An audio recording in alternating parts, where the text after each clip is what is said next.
චක්කවාලේසු අත්‍රා ගච්ඡන්තු දේවතා සද්දම්මං මුනි රාජස්ස සුනන්තෝ සග්ග මොක්ඛදං ධම්මස්සවන කාලෝ අයං බදන්තා ධම්මස්සවන කාලෝ අයං බදන්තා ධම්මස්සවන කාලෝ අයං බදන්තා නමෝ තස්ස භගවතෝ අරහතෝ සම්මා සම්බුද්දස්ස නමෝ තස්ස භගවතෝ අරහතෝ සම්මා සම්බුද්දස්ස නමෝ තස්ස භගවතෝ අරහතෝ සම්මා සම්බුද්දස්ස සබ්බේ ධම්මා අනත්තාති යදා පඤ්ඤාය පස්සති අත නිබ්බින්දති දුක්ඛේ ඒස මග්ගෝ විසුද්ධියාති.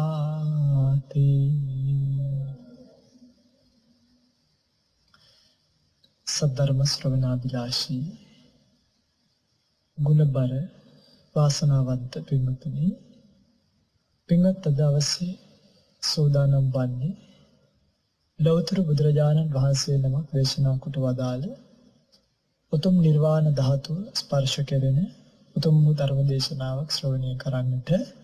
පින්වත්නි, බුදුරජාණන් වහන්සේ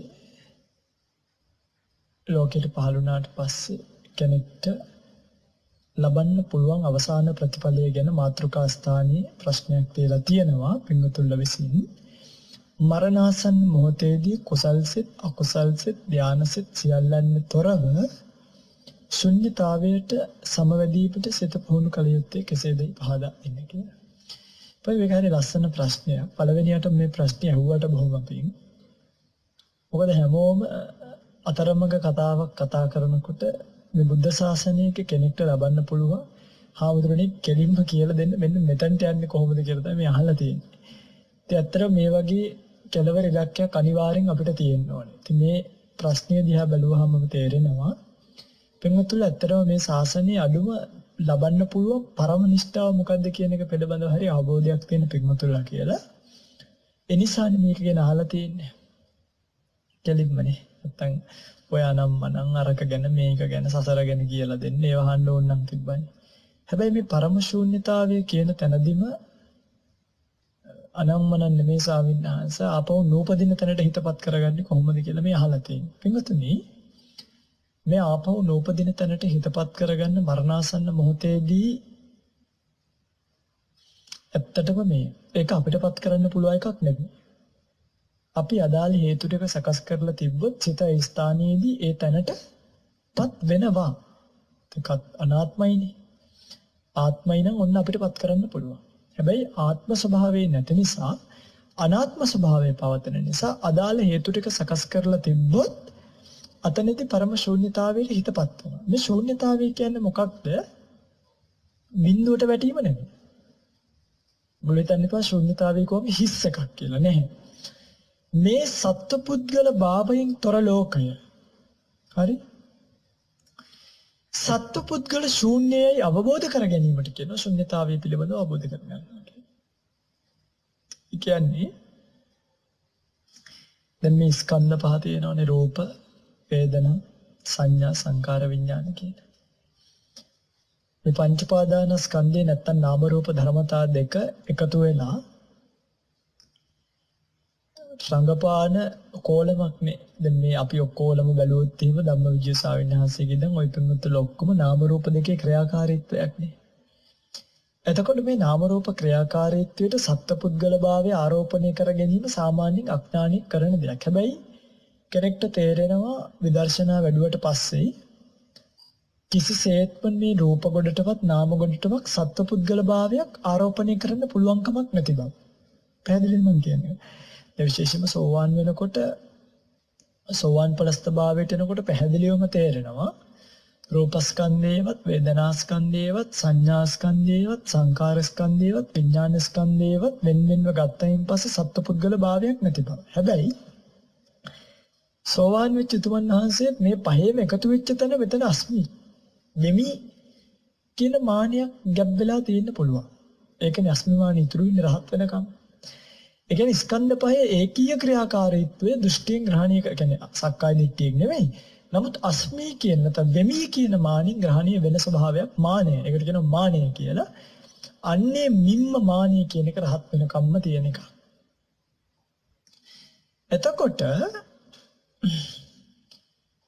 දැන් මේ පින්වතුන්ලා අපි හිතමුකෝ මරණයටපත් වෙන්න යනවා කියලා. මරණයටපත් වෙන්න යන වෙලාවේ ඔබ විසින් උපදවාගත යුතු කතාව තමයි මේක. දැන් ওই පින්වතුන්ලා නිකන් හිතන්න දැන් ඔය ඉන්න ගමන් දැන් මෙහෙම ඉන්නකොට ඔය පින්වතුන්ලා ණයෙක් ගහනවා. අද රැට ඔය ගෙදර ඉන්න ගමන් පිළයා පැත්තට ගියම් මොකද වෙන්නේ? ණයෙක් ගහනවා. ඔය පින්වතුන්ලාගේ රියැක්ෂන්ස් කොහොම වෙයිද? කියන්නේ අර පිළිතුරු බැඳීම් කොහොමද ඒකට? දැන් ඔයගොල්ලෝ හිතන්න ඔයගොල්ලෝ ගේ ආපැත්තට ගියා. කකුල් දෙක හොද ගන්න කියලා ගියා කියලා හිතන්න ගහනවා ණයෙක්. දෙපාරක් ගහනවා. එකපාරක් නෙමෙයි බුද්ධ පැනලා දෙපාරක්ම ණයා ගහනවා. දැන් ඔයගොල්ලෝ මොන වගේ ක්‍රියාකාරකමක යෙදෙයිද? නිකන් කියන්නේ. අනිවාර්යෙන් ඔයගොල්ලෝ මොකද කරන්නේ? බුදු අම්මෝ මෙන්න මාව ණයෙක් ගැව්වෝ බේර ගනියෝ කියලා නේද? ඕද නැත්තම් අනේ සියලු සත්‍යෝ සූපත් වේවා සබ්බේ සංඛාරා අනිච්ච එහෙම කියයිද? එහෙම කියන්නේ නෑනේ. කෙලින්ම ආයිකින් පිටුතුණි ඔය මෙතන දැන් ඔහොම ඉන්නවනේ. එක පාට් මෙන් මැද්දට හෙනයක් ගැවුවොත් මොකද වෙන්නේ? ඔය පිටුතරට මෙහෙම කළා ගැස්මක් එනවනේ.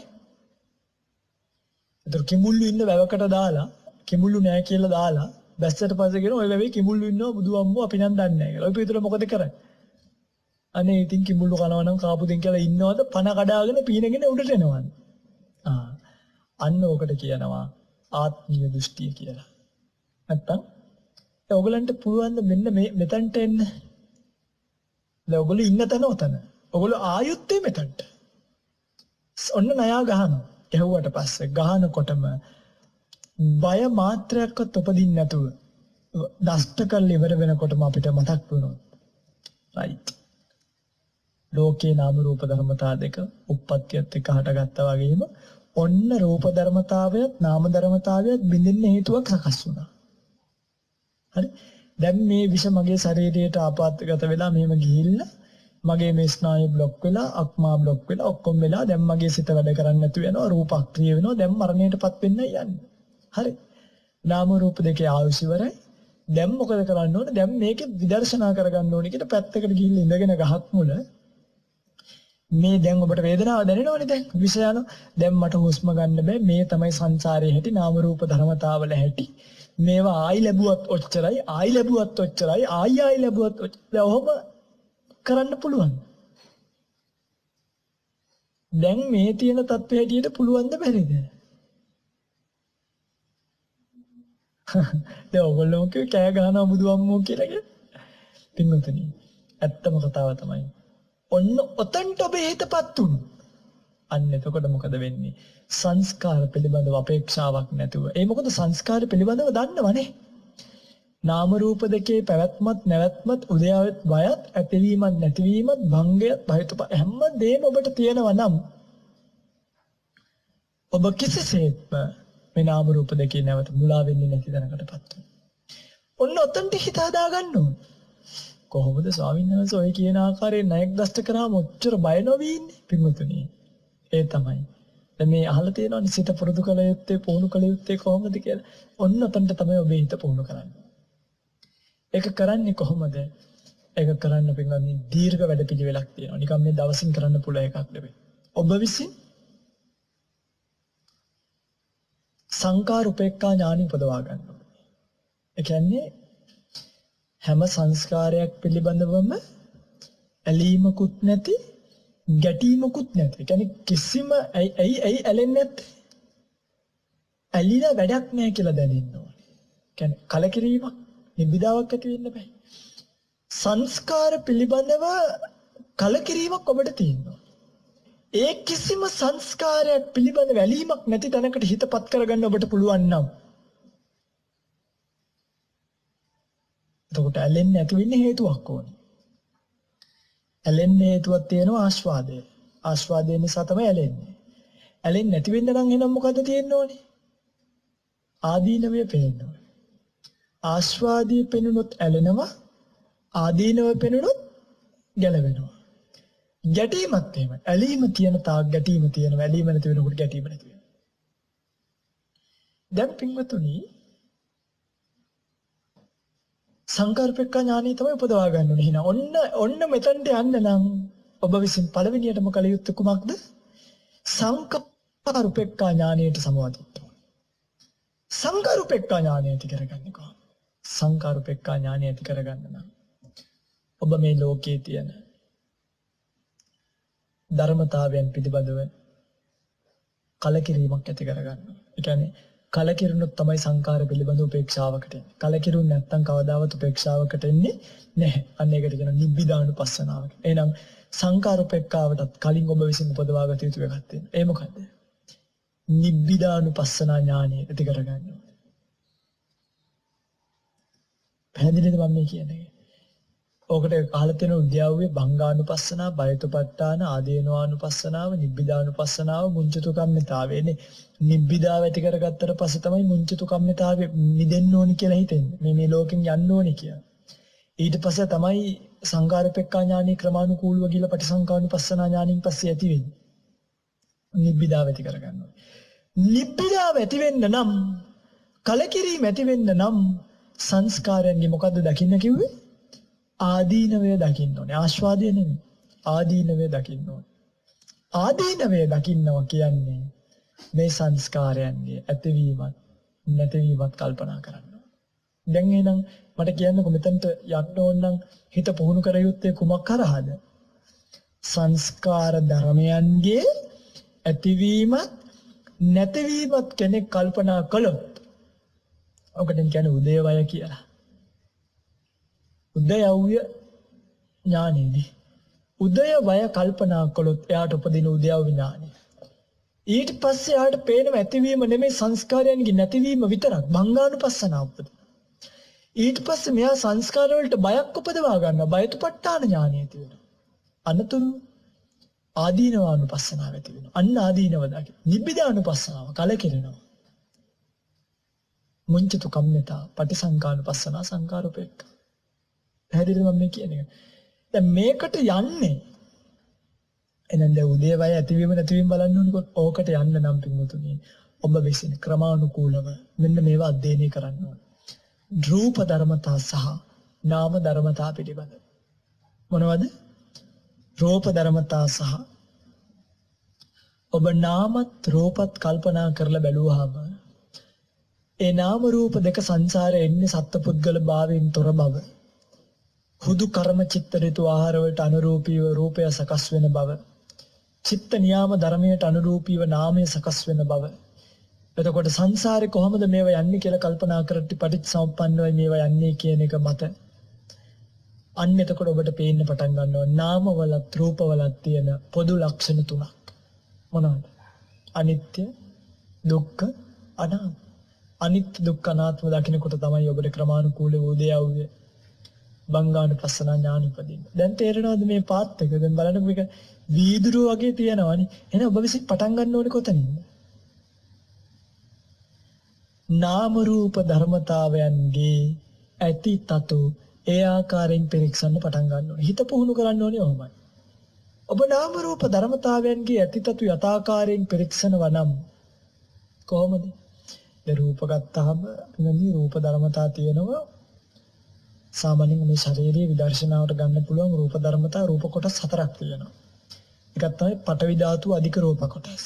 අනිත් එක ආපෝ පිටුල අහලා තියෙනව නේද? ආපෝ ධාතු අධික රූප කොටස්. තව තියෙනවා වායෝ ධාතු අධික රූප කොටස්. ආයි තියෙනවා තේජෝ ධාතු අධික රූප කොටස්. දැන් පඨවි ධාතු අධික රූප කොටස් සාමාන්‍යයෙන් අපිට පේන්න 20ක් තියෙනවා. කේසා, ලෝමා, නකා, දන්තා, තචෝ, මන්සං, නහාරු, අට්ටි, අට්ටි මිච්ඡා, වක්කං, හදය, යකනං, කිලෝමකං, පියකං, පප්පාසං, අන්තං, අන්තගුවං, උදරියන්, කරේසං. කියන්නේ මෙන්න මේ මත්තලුංග කියන එකත් එක්ක පේන්න අපිට තියෙනවා 20. හරිද බලන්න. කේසා ලෝමා නකා දන්තා තචෝ මන්සන් නහාරු අට්ටි අට්ටි මිච්ඡා වක්කං හදයන් යකනං කිලෝමකං පියකම් පප්පාසං අන්තං අන්තගුණං උදරියං කරේසං මත්තලුංග. මත්තලුංග කියන එක අන්තිමට අපිට ඇවිල්ලා තියෙන නමුත් ඒකත් දාගන්න ඕනේ. ඒක 20යි. ආපෝ ධාතු අධික කොටස් තියෙනවා 12. පිත්තං සෙම්මං පුබ්බෝ ලෝහිතං සේදෝ මේදෝ අස්සු වසා කේලා සිංගානිකා අසිකා මුත්ත 12යි නේ. එතකොට 32යි. තේජෝ ධාතුව අධික සංතාපන ජිරාපන පාචක පරිධාන කියලා තේජෝ ධාතු 4ක් තියෙනවා ශරීරේ. මේවා ඉගෙන ගන්න ඕනේ. ක්‍රමානුකූලව එක එක ගන්න. මේවා ඉබණ යනකොට ආයි මේක ලියන්න. ඉගෙන ගන්න මොනවද තියෙන්නේ? පරිධාන තේජෝ ධාතුව, පාචක තේජෝ ධාතුව, සංතාපන ජිරාපන. එතකොට ඔයගොල්ලෝ හොයන්න සංතාපන තේජෝ ධාතුව කියන්නේ මොකක්ද? ජිරාප එක එකට හරියක් දාන්න. එහෙමයි මේක යන්නේ. ඊට පස්සේ ඔන්න ඔබට එනවා දැන් ඔන්න තේජෝ වායෝ ධාතු කොටස් කීයක් තියෙනවද? 6ක් තියෙනවා. දැන් ඕව දැනගෙන ඉන්න එපේ. දැනගෙන ගියොත් කොයිද කතරගම අනදන ගියොත් අතරමඟ කියලා කතාවක් තියෙනවා. දැනගෙන යන්න ඕනේ. මේවා දන්නේ නැතුව කොහොමද මරණසන්න මොහොතේ ශුන්්‍යතාවයට සම්බන්ධයි? වායෝ ධාතු 6ක් තියෙනවා. ධාතු අධික රූප කලාප කොටස් 6ක් ගන්න පුළුවන්. උද්දංගම, අදෝගම, කොච්චිසය, කොට්ටාසය, අංගමංගානුසාරී, ආස්වාස ප්‍රාස්වාස. ප්‍රාණි මේවා ගැන ලොකු 100ක් ආවම හරි ලස්සන ජීවිතයක් පහුගිය දවසක මම ගියා ලස්සනකම පැත්තේ මේ ත්‍රිකුණාමලේ ආරණ්‍යේ. ගියාම අපේ ස්වාමීන් වහන්සේ නමක තාත්තා කෙනෙක් ඉන්නවා. ඒ තාත්තේ කකුල රිදෙනවා. මම ඒ තාත්තා මොකද්ද කකුලට වෙලා තියෙන්නේ? මේ අංගමංගානුසාරී වාතයේ පොඩි ප්‍රශ්නයක් වෙලා. අංගමංගානුසාරී කේස් එකක් තියෙනවා කිව්වා. බලන්න ප්‍රැක්ටිකල් ඉනේ ජීවිතයට ගන්න. එහෙමම කිව්ව අංගමංගානුසාරී කේස් එකක් තියෙන ආමුදුරනේ. ඒතර මම කල්පනා කරා මේ මිනිස්සුන්ට මේවා ගිහිල්ලානේ. වංගව කවද හිච්ච වචන ඔය අංගමංගානුසාරී වචනනේ. ඒතර මේක හේතු වෙලානේ කොහොම හරි ගිහිල්ලා. එතකොට පිංගතුල්ලා කල්පනා කරන්න දැන් ඔන්න ඔය කොටස් දැන් ඔතන 42යි. ඊළඟට තව කොටසක් තියෙනවා ආකාශ ධාතුව කියලා. මම මේ කියන්නේ ඉතින් මේ අවශ්‍ය තොරතුරු ටික ඒක දැන් ඔබ මේ ලොකු කතාවක් නෙමෙයි අහලා තියෙන්නේ. දැන් මේකට ඕනේ ආයුධ මුලින් මේ වාහනේ ගලවන්න කලින් ආයුධ එකතු කරගන්න ඕනේ. එකතු කරගෙන තමයි මේ යන ජැක් එක නැත්තම් රෝදයක් ගලව ගන්න පුළුවන්. බෑ. ජැක් එක ගන්නකොට හරියටන්ට ගහන්න ඕනේ නැත්තම් රෝදේ උස්සනකොට පයින් ඩොග් ගා. නේ? යා හැමතැනට ඔය ගහලා බෑ ජැක් එක. ගහන්න ඕනේ තැනක් තියෙනවා. එතකොට දැන් සමහරු ඩ්‍රයිවිං දන්නවා වුණාට දන්නේ නෑ මේ ජැක් එක තියෙන්නේ කොහෙද කියලාවත්. සමහර කෙනෙකුට අපේ වාහනේ රෝණ මල්ලි පුංචි ඉන්නේ. අලුතම පුරුදු වෙන අලුත. සමහර දවස්වල වාහනේ ටයර් එහෙම යනවා ඉතින් පාර. මොන මල්ලි. මම දන්නවද පංචරයක් දාන්න? නෑ. එන ඔන්න ඔය ජැක් එක ගනින් කියලා මොකද කරන්නේ සමහර කෙනාට ඔය පිටුතල විශ්වාස කරන ඔය ආර්ය පොළ පැත්තේදී ඔය පිටුතල තේ පැත්තේ මම දැක්කා ඉන්නේ කොයි තියෙන මේ ඔය පැත්තේදී ටයරුත් මාරු කරලා තියෙනවා පින්වත මට සමහර දවසට හිතලා තියෙනවා උඹ පින්න පාදයක් කරගෙන දානයක් වළඳලා ඉන්න නැතුව ආව මැදයි බණ කියන්න එහෙම හිතලා තියෙනවා මට ඒ කියන්නේ හැබැයි දැන් නම් පුළුවන් කොල්ලට දෙයියනේ කියලා ඉතින් මේ මම මේ කියාගෙන ඉන්නේ මේ ටූල්ස් ටික එකතු කරගන්න. ඔන්න දැන් රූප කොටස් ආකාශ ධාතුව කියලා එකක් තියෙනවා. එතකොට ඔක්කොම ගත්තාම 43යි. ඔන්න එතකොට 43 ගැන ඔබට පූර්ණ අධ්‍යයනයක් කරන්න වෙනවා. පළවෙනියට මොනවද මේ? ඒක තමයි පළවෙනි. ඊළඟට ඒ වගේ එක තැනක හරි කෙස්වල, ලොම්වල, නියවල දත් දැන් කෙස් ගන්නකො. ඔය පිංගුතුලගේ කෙස් දන්නවද? ඔය පිංගුතුලගේ ඔළුවේ ඉන්නේ කියලා. මං ඉන්නේ හවලාගේ ඔළුවේ කියන්නේ කෙස් දන්නවද? කෙස් වලට සත්වයක් පුද්ගලයෙක් පනවන්න පුළුවන්කමක් තියෙනවද? දැන් අපි මෙහෙම ඔබේ කෙසුයි තව කාගේ හරි කෙස් ටිකක් අවලං කරලා ඔහොම තියලා මගේ කෙස් ටික උඩට එන්නේ කිව්වට එනවද කෙස්? කියන්නේ කෙස් වල සත්ව පුද්ගල භාවයක් නැහැ. ඇත්තටම කෙස් අඬනවද? කෙස් වල ලොම් වල තියනවද? නියපොතු වල නියපොතු මේ නියපොතු කියන්නේ සත්වයක් පුද්ගලයෙක්ද නැත්නම් නිකන් මැටීරියල් එකක්ද? නිකන් මැටීරියල්ස් නේ. දත්. ඔහොම පින්වත්නි දැන් මම ඔය හතරයින් කිව්වේ. ඔය 42ම මනසිකාරය කරගෙන ආවම තේරෙනවා. මේ රූප කලාප එකකවත් සත්වයක් පුද්ගලයෙක් නැති හුදු. එතකොට කොහොමද හටගන්නේ? කර්මජව, චිත්තජව, ඍතුජව, ආහාරජව. මේ හතරෙන් හටගන්නවා විනා මං ඇති කරපුවත් කවුරුත් මවපු එකක්වත් ලෝකේ නැහැ කියන එක එයාට තේරෙන්න ගන්න. රූපවල සත්වයක් නැහැ කියලා තේරුණාම එයාට පින්වත්නි ජීවිතේ පළවෙනි වතාවට ඔන්න තේරෙන්න ගන්නවා. එහෙනම් රූපේ නෙමෙයි මේ අවුල තියෙන්නේ කොයි කියලාද? ඔක්කොම කුණු බේර වැවට වගේ සිතේ තමයි මේ කේස් එක තියෙන්නේ කියලා හිතනවා. ඔන්න එතකොට තේරෙනවා රූපේ නම් සත්වයක් පුද්ගලයෙක් නෑ. ඒක නම් ටක්කටම විශ්වාසයි. හැබැයි හිතේ නම් ඉතින් ඔන්න කවුරු හරි ඉන්නවා. ඔන්න ඊළඟට ගන්නවා දැන් රූප භාවනාව ඉවර. දැන් ගන්නවා නාම භාවනාව. අරගෙන බලනවා නාම සාමාන්‍ය විඥාන ධාතු අපි 6ක් භාවනාවට ගන්නවා.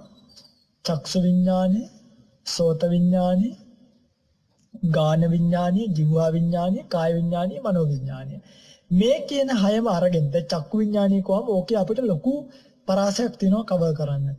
චක්කු කියලා එකක් තියෙනවා ඒ තමයි චක්සු ප්‍රසාදය. රූප කියලා බාහිරව පේන්න තියෙන ආරම්මන රූපය තියෙනවා. චක්කුංච පටිච්ච රූපේච උප්පජ්ජති චක්කු විඥාන. ඔන්න එතනින් තමයි චක්සු විඥානි කියන එක ඇති වෙන්නේ. චක්කු විඥානියට පස්සේ ඇති වෙනවා සම්පටිච්ඡන සම්තේරණ වොත්තපන කියලා සිත් ගණනාව. අනතුරුව ජවන් සිත් 7ක් යනවා. තදාලම්බනයක් ගිල බවංගට වැටෙනවා. මොකක්ද මේ ගුණය කියලා ඔන්න කල්පනා කරන්න පුළුවන්. ඔහොම කල්පනා කරනකොට ඔබට තේරෙනවා දෙයියනේ මම උපදවන හිතක් නෑ. ඇහැ ඉස්සරහට රූපයක් ආවම සිත කියන කිවේම මොකක් වෙනවද? ඇහැ ඉස්සරහට රූපයක් ආවම සිත උපදිනවා මිසක් මගේ උත්සාහයෙන් සිත උපදවන්න පුළුවන් කමක් නැත. දැන් ඔයගලන්ට දැන් මෙතන ඉඳන් අමරදේවගේ සින්දුවක් අහන්න පුළුවන්. කොහොමද? කනට දැන් ඇහෙනවද අමරදේවගේ සින්දුවක්? නේද? ඇයි? හේතුව ශබ්ද රූපේ සකස් වුණාම තමයි සෝත විඥානය කියන එක ඇති වෙන්නේ. හැබැයි මම දැන් මෙතනින් සින්දුවක් ප්ලේ කරලා ඕගලන්ට බණ කිව්වොත් ඕගලන්ට අනුදැනුමකින් තොරව හිත මේ සින්දුවට හට ගන්නවද නැද්ද? හට ගන්න. අන්න දැන් ටික කාලෙකින් තේරෙනවා දෙයියනේ. චිත්ත නියාමයට අනුව හටගන්න චිත්ත වීති පරම්පරාවක් නිසා මම හිතනවා මම කියලා එකක් මේ ශරීරේ නැහැනේ. ඊළඟට නාම රූප මිශ්‍රක භාවනාව මේ නාමයි රූපයි දෙකම කවලම් කරලා දෙකම එකට දාගෙන භාවනා කරන්න පටන් ගන්නවා. එතකොට මෙයාට තේරෙනවා හබල නිසා ඔරුවත් ඔරුව නිසා යන හබල යන්නේ ඔරුව නිසා ඔරුව යන්නේ හබල නිසා අඤ්ඤමඤ්ඤ මෙන්න මේ ප්‍රත්‍ය නිසා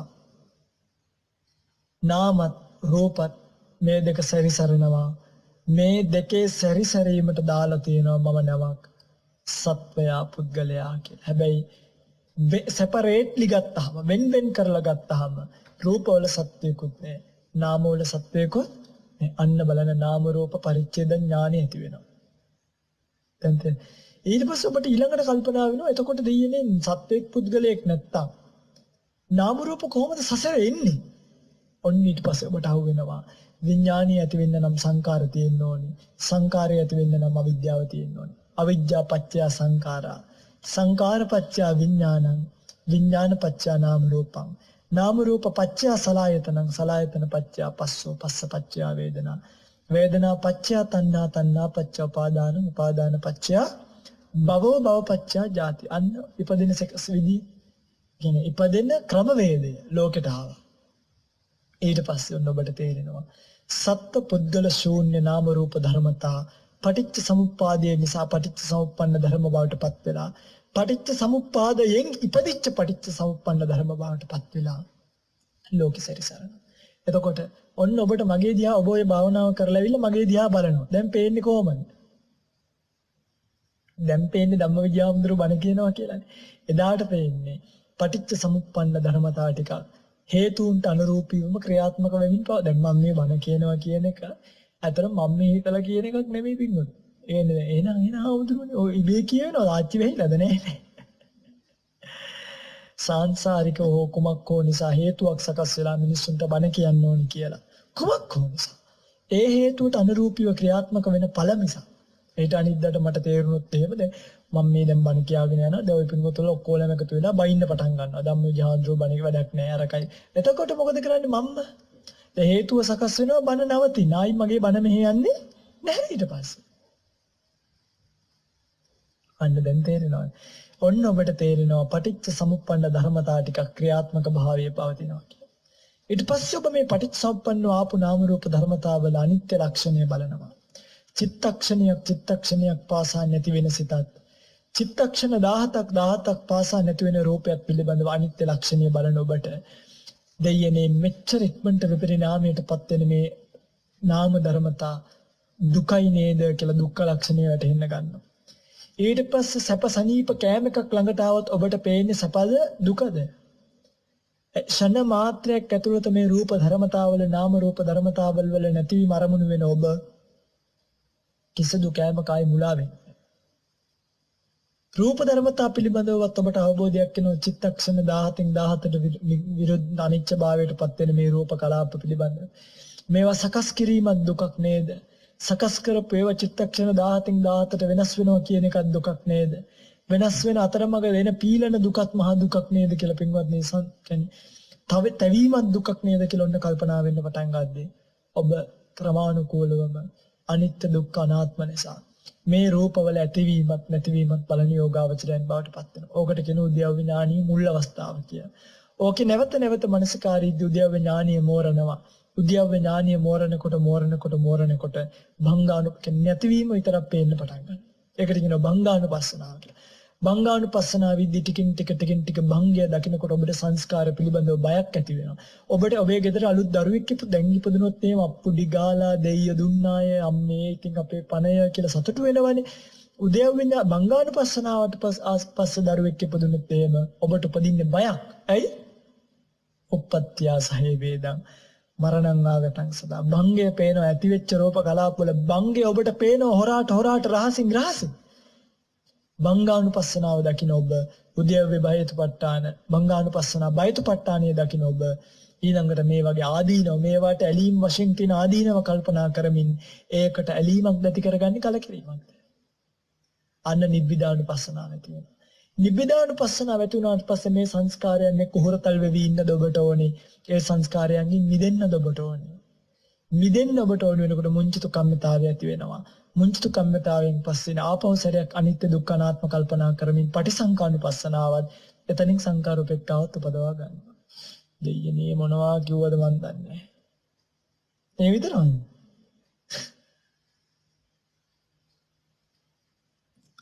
ඔන්න සංකාරූපෙක්තාව මුලින්ම පෙන්නපු සංකාරූපෙක්තාවට මුලින් ඉඳන් එක්කන් ආවනේ.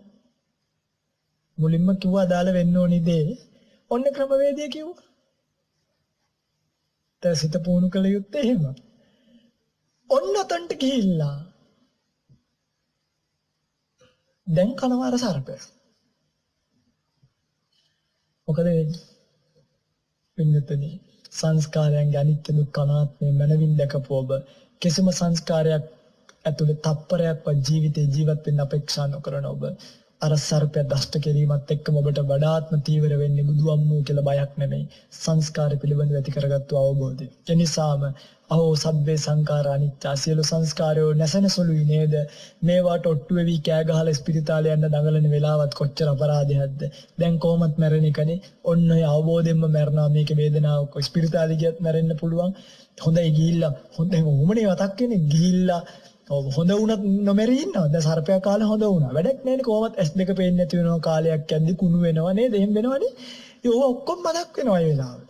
මේ කොහොමත් මැරෙන එකනේ පින්වතුනි මෙන්න හොඳ ඔපචුනිටි එකක් ලැබුණා මරණය පිළිබඳව කල්පනා කරන්න කියලා ගියා ගහක් උඩ පත් කඩයක් කියලා ගත්ත ගහක් යට ඉඳගත්ත පරයන්කේ බෙදගත්ත ජීවිතය පිළිබඳව කල්පනා කළා. මොකද මේ කුසල් අකුසල් ධාන කිසිම සිතකින් තොරව පරම ශූන්‍යතාවය පිළිබඳව කල්පනාවෙන් ජීවිතය අතාරින්න පුළුවන්. කිසිම දෙයක් ගැන ආසාවකින් තොරව අතාරින ජීවිතේ සබ්බේ සංඛාර අනිච්චා කියලා කල්පනා කරමින් නම් අතහැරියේ ආයිච්චරයක් යට මේ කිසිම දෙයක් ගැන භව තෘෂ්ණාවක් නැති නිසා තණ්හා නිරෝධෝ උපාදාන නිරෝධා. උපාදාන නිරෝධෝ භව නිරෝධා. භව නිරෝධෝ ජාති අන් නිර්වාණයට ගිහිල්ලා. දැන් තේරෙනවද මේ වැඩි? දැන් මට කියන්න මේක ප්‍රැක්ටිකල්ද නැද්ද? මේක ප්‍රායෝගිකයිද නැද්ද? අනිවාර්යෙන් ප්‍රායෝගිකයි. දැන් මේ මුල්ලේ ඉඳන් මොන්ටිසෝරි දැක්කන් ආවනේ. හැබැයි ලේසිද අමාරුද? මාර වීරයක් දරන්න ඕනේනේ. තේ එකක් හදන තරම් නම් ලේසි නෑ. තේ එකක් හදන්නත් අමාරුයිනේ පින්වතුනි. පිටියෝනේ, තීනියෝනේ, තේ කොළෝනේ, කවලම් කරන්න ඕනේ, තේ ගොට්ටක් ඕනි, පෙරන්න ඕනි. අයියෝ තියෙන වැඩතොලි. එතකොට දැන් මම මේ කියපු වැඩපිළිවෙලේ එන්න ඉවසීම, ගුණය, දරා ගැනීම, කැපකිරීම, ආහාර ආදී ගිජු නොවීම, වාසස්ථාන ආදීන්ගේ ගිජු නොවීම, කොච්චර දේවල්ද නේ. හුදකලා විවේක, දූ දරුවෝ මුණුබුරු සමහරක් වෙලාවට අතාරින්න වෙනවා මේව කරන්න. අන්න ඒ නිසා තමයි මිනිස්සු නිවන් දකින්නේ නැතුව හිර වෙලා ඉන්නේ. ඉතින් ක්‍රමවේදනන් කිව්වා.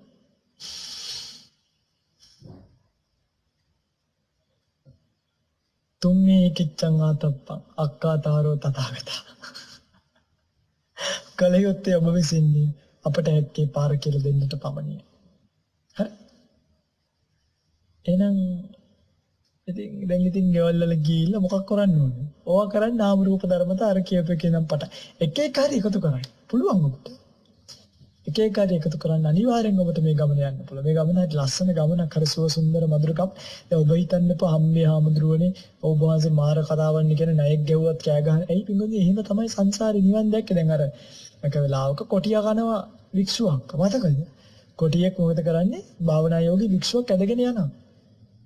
ගියාට පස්සේ අනිත් සයින්නාස්ලත් පස්සෙන් යනවා. බේරගන්න පුළුවන්ද බලන්න. බේරගන්න බැරි වෙලා. හැබැයි මේ දැන් ඔහොමයි කියලා ණයෙක් කෑවොත් එහෙම මොකක් කරන්න ඕනේ? කියන්නේ ණයෙක් කෑවොත් මොකක් කරන්න ඕනේ? පැත්තට ඉඳ ගන්න ඕනේ. දැන් ඉඳ ගන්න එපා. දැන් වේත් ගන්න. අර ඥානයට ආවට පස්සේ ඉඳගත්තට කමක් නැහැ. දැන්ම ඉඳගත්තත් ඒ මහත් දෙයනේ මරුණොත් බුද්ධ ශාසනය නැති වෙන්නේ. දැන් මේ වෙලාවේ ණයෙක් කෑවට ගිහින් ඉඳ ගන්න යන්න එපා. අර ක්‍රමවේදය ඇවිල්ලා අදාළ තැනට ආවට පස්සේ මම කියන්න ඕනේ ඉඳ ගන්න කියලා. දැන් කෑවොත් වහවහම බෙහෙත් ගන්න. දැන් නාම රූප සංකාර රූප එක්කාතිය නාම රූප පරිච්ඡේද ඥානෙවත් නැහැ. දැන් මරුණොත් ආයෙ උපදිනවා. අන්න එහෙම එකක් තියෙනවා. දැන් ඒ කාලේ අර කොටියා කන වෙලාවේ උන්වහන්සේ කෑ ගැහුවේ මේ අනිත් ස්වාමීන් වහන්සේලා කිව්වා ඇවැත්නි කොටියා ස්වාමීන් වහන්සේවත් තරම් ගල් පර්වතයකින් එහාට පැන්නා. අනිත් සංසල මේ වැදුවෙන් කෑ ගහලා කිව්වා